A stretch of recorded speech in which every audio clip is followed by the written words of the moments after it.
교독하겠습니다. 들으라 부한자들아, 너희에게 임할 고생으로 말미암아 울고 통곡하라. 너희 재물은 썩었고 너희 옷은 젖먹었으며 너희 금과 은은 녹이 슬었으니 이 녹이 너희에게 증거가 되며 불같이 너희 살을 먹으리라. 너희가 말세에 재물을 쌓았도다. 보라, 너희가 그래서 주지 아니한 삭이 소리지고 그 추수한 자의 우는 소리가 만군의 주의 귀에 들렸느니라. 너희가 땅에서 사치하고 방종하여 사륙의 날에 너희 마음을 살찌게 하였도다. 너희는 의인을 정죄하고 죽였으나 그는 너희에게 대항하지 아니하였느니라. 아멘. 아멘. 잘 오셨습니다. 오늘도 하나님의 위로하심과 그 말씀이 여러분들 가운데 삶의 능력이 되어지는 놀라운 은혜가 있기를 주의 이름으로 소망합니다. 저희 처갓집 주로 어머님이 장모님이 사셨던 곳이 경기도 안양인데 그 안양 또 수원 쪽에는 또 큰아들 큰 처남이 있었고요. 그래서 저도 설 명절 때 이렇게 세다 보면 이 집에서 저 집으로 왔다 갔다.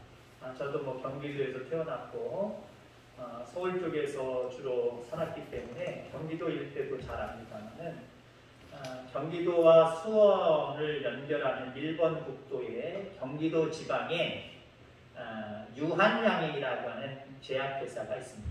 아주 유명한 회사죠. 옛날에 저도 어렸을 때 써본 기억이 납니다만 안티프라민, 어쩌면 타박상이나 이런 곳에는 만병통치약처럼 쓰였던 안티프라민을 만들어낸 회사가 유한양행입니다. 그곳을 설립한 사람이 유일한이라는 분이신데 아주 독실한 그리스도인입니다. 1895년도에 출생을 해서 일제시대를 고스란히 거치면서 독립운동까지 하신 분이고 1971년도 77세의 나이로 생을 마감하신 분입니다. 당시 일제시대 속에서 모든 제약회사가 일본의 손에 있었습니다. 일본 사람들에 의해서 움직였단 말이죠. 그런 상황 속에서 유한양행이라고 하는 회사를 설립하고 아주 착실하게 그 회사를 운영해가는 모습을 보게 됩니다. 정직, 성실, 신용이라고 하는 세 가지 원칙에 따라서 기업을 아주 투명하게 그렇게 운영을 해가죠. 나중에는요, 전문 경영인 제도를 도입을 해서 자기 아들들이나 자기 딸들에게 그 회사를 물려주지 않았어요. 물론 회사가 잘 나갈 때에도 정직하게 세금을 내는 사람이고 나라의 훈장까지 받았던 사람이고요. 그 다음에 77세의 나이로 죽을 때에 최소한의 것만 자녀들에게 남겨두고 모두 다 사회에 환원했던 사람입니다. 그가 이렇게 할 수 있었던 이유는 그가 자서전적인 모습에서 고백하기를 하나님을 믿었기 때문입니다. 그리고 하나님이 어떻게 재물을 사용하시는지 자기는 그 말씀을 성경에서 자세히 봤다는 거예요. 주의 깊게 봤다는 거예요. 그래서 어떻게 하면 하나님이 마음에 드시는 모습으로 내가 이 물질을 관리할까, 물질을 쓸까, 여기에 초점을 맞췄다라고 이야기합니다. 그래서 그는 그것을 자녀들에게 남기지 아니하고 사회에 환원했던 그런 모습을 보게 됩니다. 어떤 목사님이 이런 얘기를 하시더라고요. 성도들의 참된 회개는 주머니의 회개다라고 이야기하셨어요. 신학적으로나 신앙적으로나 명확한 대답이 될 수 있는 말은 아니에요. 한번 듣고 우리가 그럴 수도 있겠다라고 하는 모습으로 들으시면 됩니다. 내가 잘못했어요. 하나님 용서해주세요. 하나님 뜻대로 살겠어요. 하는데 주머니가 꽉 막혀있어서 주님께나 많은 어려운 사람들이나 이웃들에게 꽉 막혀서 나눌 줄 모른다. 드릴 줄 모르고 나눌 줄 모른다. 그 사람이 어떻게 진정으로 회개했다라고 볼 수 있느냐라고 말하는 거예요. 여러분들. 정말 회개했다라고 한다면 주머니에 회개가 있어야 됩니다. 그래서 회개했습니다. 하나님 나 용서해 주세요. 잘못했습니다. 그럼 그 잘못한 것에 대해서 물질, 주머니를 열어서 물질로 하나님 앞에 감사의 기도를 드리든 드리지 못했던 11조를 온전하게 다시 드리든 물질로 감사해야 된다는 거예요. 그리고 하나님 뜻대로 살기 위해서는 마음이 있는 곳에 물질도 있는 거고 물질이 있는 곳에 마음도 있는 거잖아요.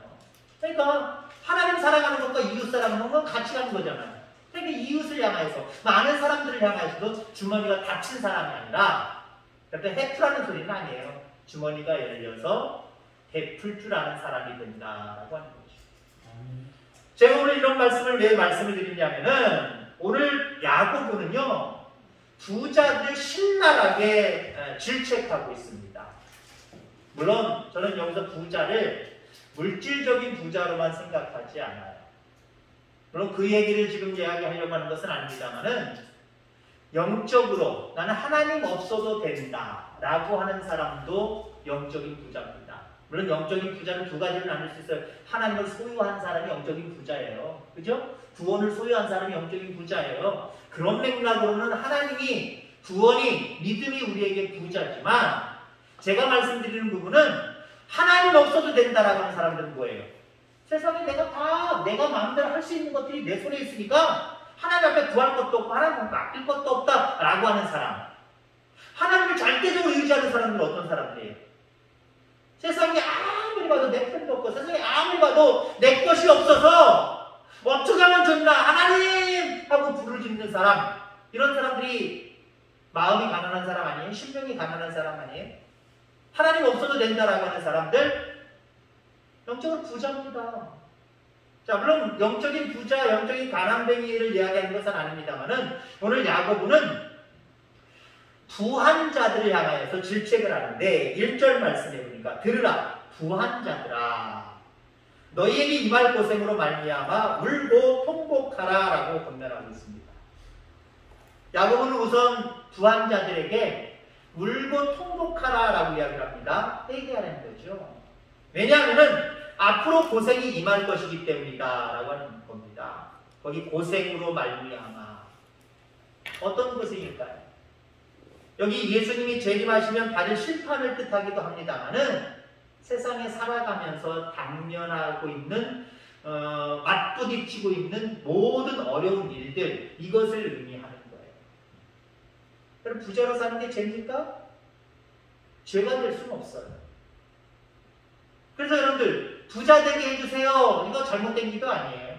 하나님 물질의 축복 받게 해주세요. 잘못된 기도 아닙니다. 부 자체는 죄가 되지 않습니다. 그럼 야고보는 왜 부한 자들 이렇게 너들 회개해야 돼? 고난당하기 전에 고통당하기 전에 회개해야 돼 라고 말하고 있느냐? 왜 그들을 질책하고 있느냐? 2절 3절을 보면은요 너희 재물은 썩었고 너희 옷은 좀먹었으며 너희 금과 은은 녹이 슬었으니 이 녹이 너희에게 증거가 되며 불같이 너희 살을 먹으리라. 너희가 말세의 재물을 쌓았도다 라고 말씀을 하고 있습니다. 자, 여기서 야고보는 부한 자들의 4가지 죄를 지적하고 있어요. 왜 너희들이 회개해야 되느냐? 4가지 죄를 하나님 앞에 짓고 있다. 물질의 관계에 대해서 4가지 죄를 짓고 있다.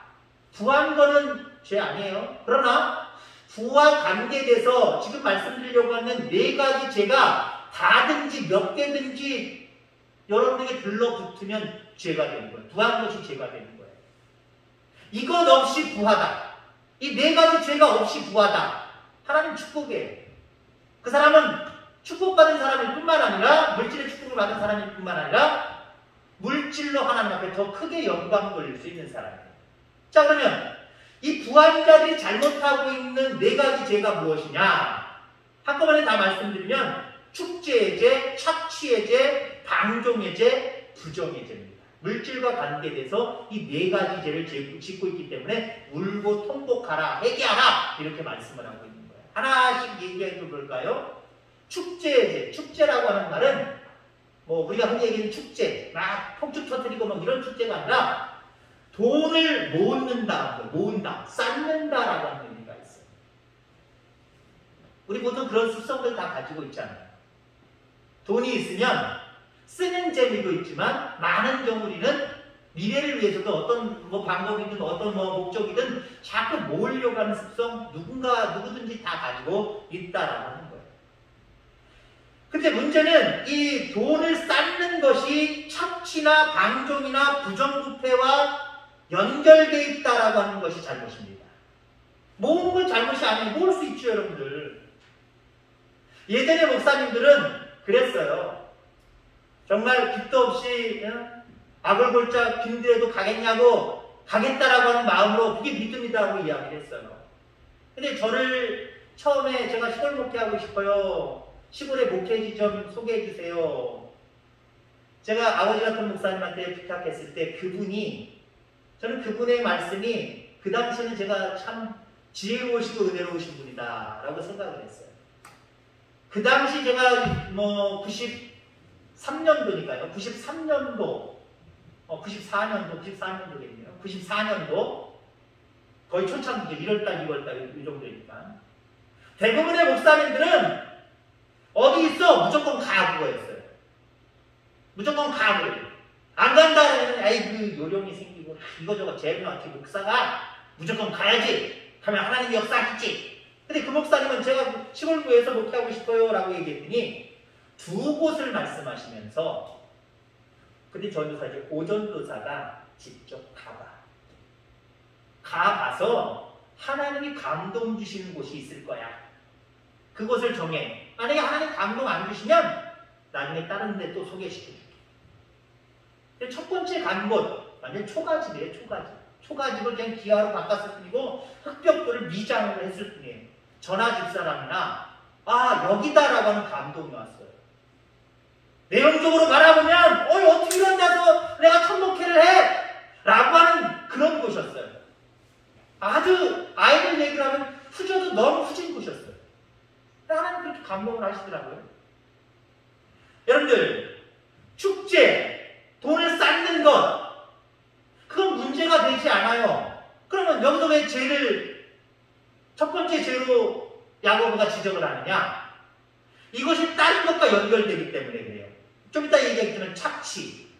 남의 것인데 내 것인 양 그것을 내 것으로 만들고 모아놨기 때문에 이게 잘못이 되는 거예요. 반종. 그다음 부정부패. 잘못된 모습으로 돈을 쌓으려고 잘못된 모습으로 그걸 가지고 있는 거예요. 아까 유일한 그 박사님 유한양행을 얘기했습니다만은 그분은 줄 거 푸짐하게 주고 내가 가질 수 있는 정당한 것에서 그걸 모았을 뿐만 아니라 온전히 또 모으지도 않았어요. 사회 환원해버리잖아요. 명확하게 세금 띄고 많은 사람들을 나누고 도와주는 일에 힘쓰잖아요.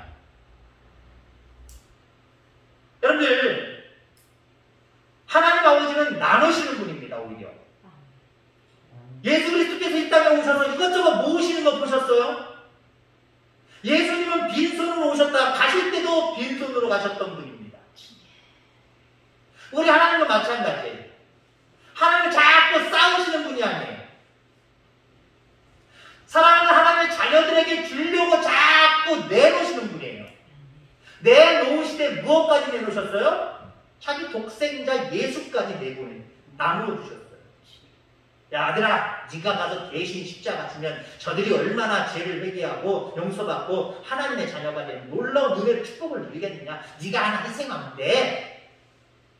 자기 아들조차도 희생의 자리로 나누셨던 분이 바로 하나님이에요. 그래서 쌓는 것 자체가 문제될 부 자체도 문제될 수 없고 쌓는다고 노력을 위해서 좀 싸우시길 바랍니다. 노력을 해서 쌓아야 돼. 아까 지금 제가 먼저 제 선배 목사님, 아버지 같은 목사님 얘기할 때 제가 그냥 저는 잊어버려서 넘어간 부분이 있는데 예전에는 그랬어요. 목사가 은퇴하면 하나님 다 책임져 주시겠지. 아무 준비를 안 했어요. 모아놓는 것이 하나도 없었어요. 적금 넣는 게 하나도 없었어요. 그래서 제가 2007년도에 이제 목회지를 우리 통합측 장로교단으로 바꾸면서 2009년도 12월 달부터 본의 아니겠죠. 왜냐하면 목사한수를 제가 다시 받아야 되는 상황이니까 목사한수를 받으려면 교단연금을 가입해야 되는 거예요. 그때는 완전히 법적인 조항은 아닌데 강제 조항이었어요. 그래서 그때는 뭐 교회에서 받을 수 있는 여력도 아니고 제가 직접 넣었단 말이죠. 그래서 처음에 작게 시작을 했어요. 근데 그게 있으니까 든든은 하더라고요. 죄송한 편이지만 제가 은퇴하면 이 정도, 많지는 않지만 이 정도 이렇게 연금 나오는 거 괜찮네. 마음이 든든해지더라고요. 쌓는 거 문제되지 않는다니까요. 그러나 여러분들 그것이 남의 것을 부정부패를 일으키고 남의 것을 빼앗아 착취해서 내 것으로 만드는 것 죄입니다. 그리고 하나님의 속성은 우리에게 잘 알아야 돼요. 모으는 것, 물질의 축복, 이게 죄는 아니지만 우리 하나님은 어떻게 사셨는가? 우리 주님은 이 땅에서 어떻게 사셨는가? 우리 하나님의 마음은 어떤 분인가? 나누시는 분이다. 여기에 여러분들 깊은 은혜가 있기를 주의 이름으로 축원합니다. 그래, 자꾸 모으려고 하기보다는 물론 필요한 조금의 최소한 것들은 내가 모아야 되겠지만 이건 나눠야지, 베풀어야지. 하나님 앞에 인색하면 안 되고요. 마땅히 우리가 돌봐야 될 많은 이웃들에게 인색하면 안 돼요. 여러분들 나눌 수 있는 은혜가 저와 여러분들 가운데 있어지게 되기를 주의 이름으로 축원합니다. 자, 그 다음에 두 번째 죄는 착취의 죄예요. 정당한 대가를 지불하지 않는 거예요. 4절 말씀해 보니까 보라 너희 밭에서 추수한 품꾼에게 주지 아니한 싹이 소리 지르며 그 추수한 자의 우는 소리가 만군의 주의 귀에 들렸습니다. 왜 구한 자들에게 지금 책망하고 있어요? 너희들이 구한 이유가 뭐냐? 마땅히 줘야 될 노동자들에게 줘야 될 품삯을 주지 않고 그거 착취해버렸다는 거예요. 그들의 고난과 그들의 울부짖음이 내 귀에도 들린다는 거예요. 우리 기독교인들 중에 사업하시는 분, 직원을 몇 명이든 몇십 명이든 몇백 명이든 두고 계신 분들 있을 수 있어요. 제가 직접적으로 경험해 본 일은 없습니다만은 간접적으로 조금 들어본 우리 믿는 사람들의 얘기가 있어요. 우리 집 사장이 예수 잘 믿는다고 그렇게 얘기하는데 예수 잘 믿으면 뭐 하느냐는 거예요. 월급을 자꾸 뒤로 미룬다는 거예요. 아르바이트생 같은 경우는 월급을 자꾸 제 시간 일한 걸 하지 않으려고 자꾸 하루 이틀 덜 한 걸로 따져서 주려고 하고 너 뭐 먹었지 뭐 했지 그거 자꾸 빼가지고 주려고 한다는 거예요. 빚과수고니까 감당할 수 있겠습니까? 그렇게 하면? 이 유일한 박사님은요 월급 밀린 적이 한 번도 없대요. 좀 모자라면 사업이 조금 이렇게 계속 번성한 상태는 아니잖아요. 어려울 때도 있고 잘 될 때도 있고 막 그러잖아요. 자기 집에 있는 어떠한 것이든지 가져다가 반드시 직원들이 일한 대가를 지불했다는 거죠. 여러분 착취하지 마시기 바랍니다. 그것으로 인해서 나는 쌓였을지 모르지만 그것 때문에 울부짖는 사람들이 있을 수도 있다는 거예요. 오늘 집에 가시면서 내가 빌렸는데 안 갚은 돈이 있구나 한번 잘 생각해 보세요. 빨리 갚아야 돼요. 별것 아니지만 물질의 관계에서는요 떡 부러져요. 특히 내가 나눈 것에 대해서는 잊어버려도 하나님 은혜로 하나님 축복하십니다. 그렇게 기억하라서 그 사람은 스트레스 받게 자꾸 달라고 하니 그래 잘 잊어버렸다. 내가 대신 주마. 하나님이 다른 걸로 물질의 축복 주실 수 있습니다. 그러나 내가 빌려온 것이 있으면 남에게 뭔가 받아온 것이 있으면 그 반드시 여러분이 기억하셨다가 반드시 풀어줘야 돼요. 내가 반드시 다른 사람에게 주어야 될 대가가 있으면요 생략하면 안 돼요. 생략하면 안 돼요. 착취의 죄가 여러분들 가운데 없게 되기를 주의 이름으로 축원합니다. 방종의 죄가 있어요. 제멋대로 행동하면 꺼리낌이 없다라고 하는 의미죠. 5절 말씀입니다. 너희가 땅에서 사치하고 방종하여 살인의 날에 너희 마음을 살찌게 하였다. 하나님의 백성들은요 지금 이 당시를 얘기하는 거예요. 사치와 방종의 죄를 지었다는 거예요. 여기 방종의 죄는 뭘까요? 돈을 쌓아놓으면서 남의 것까지 착취해서 돈을 쌓아놓으면서 하나님의 교회는 돌보지 않았다는 거예요. 이웃들이 고통당하고 배고파하는 거 신경 안 썼다는 거예요. 자기만 즐기면 된다는 거예요.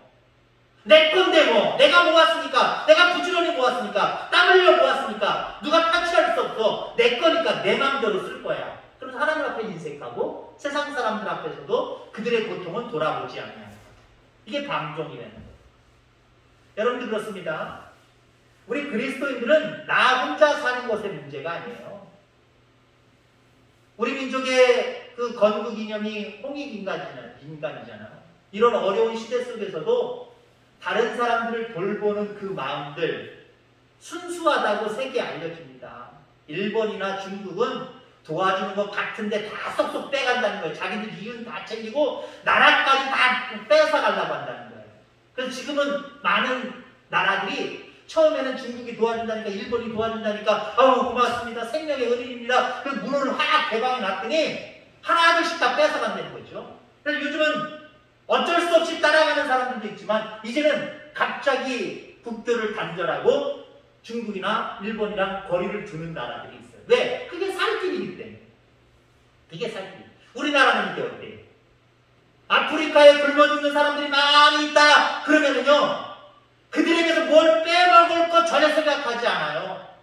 그냥 가서 물질적으로나 아니면 몸으로 부딪혀서 그 지역에서 날 수 있는 시종 작물들을 개발하고 또 발견해내서 그들과 함께 농사지면서 그들의 생활을 바꿔놔요. 하다못해 사막에서 벼가 나게 만들어버려요. 함께 고통하면서 함께 눈물을 내가며 함께 땀을 흘리며 함께 그 지역민들과 함께 고민하고 발견해내는 거예요. 개발해내는 거예요. 그리고 뭐 좀 달라, 우리 거다 라고 이야기하지 않아요. 오히려 그들이 야, 이런 민족 없다, 이런 나라 없다, 우리나라 무슨 도로공사 있고 무슨 한강공사 있고 뭐 있으니까 이건 대한민국이 맡아야 된다. 순수하게 맡기는 거죠. 무슨 대가에 대한민국이 힘을 겨누어서 달라고 얘기해서 착취하는 것도 아니고요. 그런 것도 아니라는 거예요. 자, 이처럼 나라와 나라를 보고 사람과 사람을 봐도요, 다른 사람의 고통을 그냥 방종하지 아니하고 그들의 고통을 안타까워하며 함께 돌보면요, 나라도 잘 되는 거예요. 개인도 마찬가지예요. 더군다나 하나님의 심정, 하나님의 사랑의 마음을, 긍휼의 마음을 가지고 많은 사람들 방종하며 바라보지 마시길 바랍니다. 쟤들이 살든지 말든지 죽든지 말든지 난 몰라. 나만 살면 돼. 이거 아니에요. 우리 그리스도인들의 자세 아니에요. 우리는 반드시 좌우를 살게요. 아파하는 자들이 없나? 배고파하는 자들은 없나? 어떤 고민하고 걱정하는 자들이 없나? 그들을 돌봐주면서 돌봐주어야 될 사명이 우리에게 있다는 거예요. 그 사명을 나는 아니야, 내 거 아니야, 내 몸 아니야 라고 이야기하는 게 방종이라는 거죠. 방종의 죄. 자, 그 다음에 또 무슨 죄가 있냐? 부정의 죄가 있습니다. 부정의 죄. 돈 있지요. 돈 있다 보니까 그 당시에는 돈 있는 사람들이 가방끈도 길게 되어 있어요. 자, 그러니까 어떤 문제 앞에 부딪히면 우리가 흔히 그런 얘기 있죠. 유전무죄, 무전유죄. 우리나라 60년대, 70년대 이 시대에 돈 있는 사람은 죄를 져도 죄가 없는 게 돼버리는 거고, 돈 없는 사람은 뭐 배고파하고 빵 한 조각만 훔쳐먹어도 엄청난 죄가 되어서 형량을 받기도 하고. 옛날에는 우리나라가 법치가, 민주주의가 완전히 성립되지 않았을 때는 이런 일들이 있을 수 있어요. 범죄의 또 그런 모습으로 외치는 범죄자들도 예전에 있었잖아요. 이 더러운 놈의 세상, 돈 있는 놈은 죄를 져도 잡아가지 않고 돈 없는 사람들은 그냥 작은 죄까지 털어서 죄값을 물게 한다고 불평불만을 하는 사람들이 참 많이 있었어요. 부정부패가 만연했기 때문에 그래요. 바로 이 부유한 자들, 야고보는 부정부패로 말미암아 부유하게 되었다는 거예요. 그래서 물고 통곡하라, 회개를 촉구하고 있다라고 하는 겁니다. 여러분 그렇습니다. 재물은 하나님이 우리에게 주신 선물입니다. 2학년 여러분들 물질의 축복도 받을 수 있게 되기를 간절히 소망합니다. 그런데 축제, 착취, 사치와 방종, 부정과 연결된 물질의 축복이라고 한다면 이건 우리가 한번 깊이 있게 생각해 봐야 되고요. 추구하지 말아야 될 것입니다. 하나님 뜻대로 관리하는 게 대단히 중요해요. 그래서 청지기는 하나님의 것을 맡아서 관리하는 사람을 청직이라고 하거든요. 물질도 마찬가지. 아, 하나님 나에게 맡겼구나.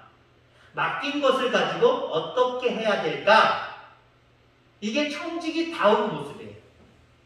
이런 모습으로 부유하게 살아가는 저와 여러분들 다 되길 주의 이름으로 축원합니다. 자, 그러면 청지기직을 감당할 때 우리가 세 가지 원리가 필요해요. 청지기답게 살려면 세 가지 삶의 원리가 필요한데, 첫 번째, 인생의 소속을 분명히 해야 됩니다. 여러분의 인생은 소속이 어디예요? 한마디로 누구의 것이에요? 우리 집사람 성씨 민혜경이가 옛날에 저 젊었을 때, 저 어렸을 때 내 인생은 나의 것, 내 인생은 나의 것, 내 인생은 나의 것이라고 그렇게 외쳤고요. 맞다! 사람들이 그때 환호하면서 그 가요가 이렇게 탑10에 막 왔다 갔다 들리기도 했던 노래입니다. 여러분들, 우리 그리스도인의 자세 그거 아니에요. 내 인생은 나의 것이다. 아니에요. 내 인생의 소속은 어디냐? 내 인생은 누구의 것이냐? 하나님의 것이에요. 아멘. 물질을 떠나서 내 인생 자체가 하나님의 것이에요. 그러면 여러분들, 내 인생을, 나에게 주신 물질을 아무렇게나 쓸 수 있어요? 야고보가 책망한 이 초대교회 사람들처럼 그렇게 책망받을 수밖에 없는 거예요. 내 인생은 하나님의 것이다. 내게 주신 모든 것들은 하나님이 주신 것이다. 그런 분명한 고백이 있어야 됩니다. 자, 재물에서도 제가 지금 좀 전에 답을 이미 얘기했습니다만 또 한 가지 청지기답게 살려면 재물의 소속을 분명해야 됩니다. 물건, 사물의 소속을 똑바로 해야 된다는 거죠. 여러분들의 몸, 물질, 모든 사물 하나님의 것으로 인정하며 살아가시길 바랍니다. 물론 알고 보면 다 내 거예요. 인생도 내 거, 물질도 모든 사물도 다 내 거. 내가 돈 주고 사왔는데 이거 내 거지? 내 거죠. 그러나 우리는 그래도 그러한 어떤 의식을 가지고 살아가면 안 된다는 거예요. 아, 물질도 하나님의 것입니다. 물질도 하나님의 것입니다. 자, 그 다음에 책임의 소속을 분명히 해야 됩니다. 여러분들 청지기답게 살기 원합니까? 책임의 소속을 분명히 해야 돼요. 누구 책임이에요? 이 땅을 살아가면서 내 인생을 내 거든지 하나님의 것이든지 물질이 내 것이든지 하나님의 것이든지 살아도 관계는 없어요. 관계는 없는데 그것에 대한 상급과 벌칙, 이 책임은 내가 물어야 됩니다. 내가 물어야 됩니다. 내 인생이 하나님의 것이요, 내 물질이나 모든 것들도 하나님이 내게 주시는 하나님의 것이요 라고 생각하며 살아가는 사람, 하나님이 기뻐하실 거예요. 하나님 나라로 들이실 뿐만 아니라 이 땅에서 살아가는 동안에도 이 모든 것들을 더해주시는 더 엄청난 축복들을 누리고 살아갈 거예요. 그러나 이게 무슨 소용이냐? 내 인생은 내 것이다. 돈도 내 것이고 모든 사물, 이 물건들도 다 내 것이다. 내 것이라고 주장하고 살아가는 사람들, 때는 하나님께서 이 땅에서 안 만지실 수도 있어요. 아, 그래? 네가 생각하는 대로 하고 살아. 안 건드리실 수도 있어요. 하나님의 주권은 참 알 수가 없어요. 우리 생각에는 그렇게 살아가는 사람들 하나님 만져주시옵소서라고 기도를 하는데, 그런 마음을 갖는데 안 만질 때도 있다니까요. 근데 또 만지는 경우들도 있어요. 이 땅에서. 내 인생은 내 거니까, 돈도 내 거니까, 물질 모든 사물도 다 내 거니까, 그런데 하나님 한꺼번에 쏙 뺏어가실 때도 있다니까요. 자, 그건 둘째 치고요. 이렇게 살아가는 사람들의 영혼을 누가 책임지느냐? 지가 있기 때문에, 자기가 있기 때문에. 거기에 대해서 형벌을 받는 것, 지옥 형벌을 받는 건 자기 책임. 여러분들, 우리는 재물 속에서 살아가고 있습니다. 내 건지 내 거 아닌지 세상에 물질이 막 씩씩 돌아가는 모습이 막 그려지죠? 보여지죠? 막 보여요, 보여. 모든 것들이 다 물질로 연관되면 그 물질이 움직이는 게 다 보여져요. 그 물질의 많은 부분이 좀 여러분들의 것이 됐으면 참 좋겠어요. 그러나 그 이전에 하나님 나에게 올바른 마음을 허락해 주옵소서. 축제하지 아니하고 착취하지 아니하고 방종의 죄를 짓지 아니하고 부정의 죄를 짓지 않으면서 정직하게 하나님의 것이라고 고백하며 살아갈 때 하나님 부족함이 없이 아니 이하면 넉넉하게 하나님 채워주옵소서. 그래서 여러분들이 부유해졌으면 좋겠어. 아울러 여러분들 그 모든 주신 하나님의 것들을 감사할 뿐만 아니라 또 사모해서 더 받으실 수 있으면 더 받기를 바라면서 정말 중요한 것은 내 인생은 내 것이 아니라는 것, 물질과 모든 것들이 내 것이 아니라는 것, 내 건지 아닌지 이걸 어떤 사상을 가지고 어떤 생각을 가지고 살아가는 것인가 이것에 따라서 내 영혼의 두 갈래길에서 그 갈래길로 갈라지는 건 내 책임이라는 거. 천국에 가는 거 내 책임이고 지옥에 가는 거 내 책임이에요. 어떻게 살아가느냐. 청지기답게 살면 천국이 열려진 거고 청지기답지 못하게 오늘 부유한 자들처럼 본문의 부유한 자들처럼 살아가면 지옥 선고를 받는 거예요.